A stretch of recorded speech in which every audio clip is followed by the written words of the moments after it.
Eh bien, dans notre espace environnement, nous avons une opportunité d'avoir avec nous un invité dans le cadre de ce colloque organisé par le Comité de pilotage scientifique national et la coordination locale de la recherche sur la chlordécone aux Antilles, avec le soutien bien sûr de la préfecture dans le cadre du plan chlordécone 4.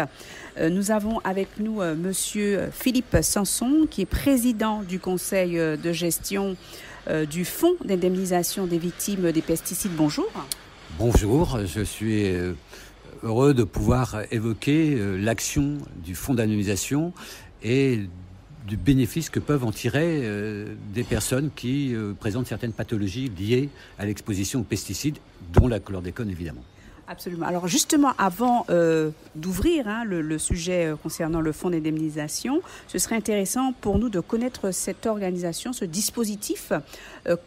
Comment a-t-il pris naissance? Comment ce conseil évolue? Quelles sont vos prérogatives, vos missions? On vous écoute.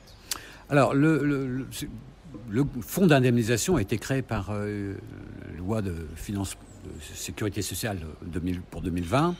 Et c'est un organisme qui, au niveau du conseil de gestion, comprend un certain nombre de directions des ministères, notamment la direction générale de la santé, la sécurité sociale, le ministère de l'agriculture, les partenaires sociaux, j'insiste, on a les partenaires sociaux, donc avec des confédérations, notamment syndicales, et une association d'aide aux victimes, en l'occurrence phytovictimes.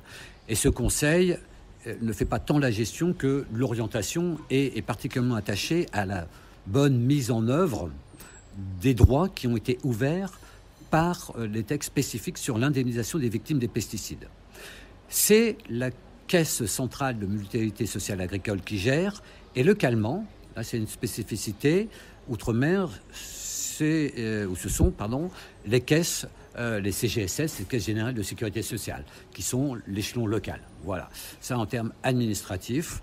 Il faut savoir aussi qu'il y a un financement particulier, je reviendrai après, et nous souhaitions, et j'ai souhaité, le conseil de gestion, et moi aussi à titre vraiment personnel, venir aux Antilles parce que on s'aperçoit que le nombre de dossiers n'est pas aussi important que celui auquel on pouvait s'attendre, et donc on pense qu'il y a un certain nombre de difficultés qu'il faut identifier. C'est pour ça que j'ai souhaité venir rencontrer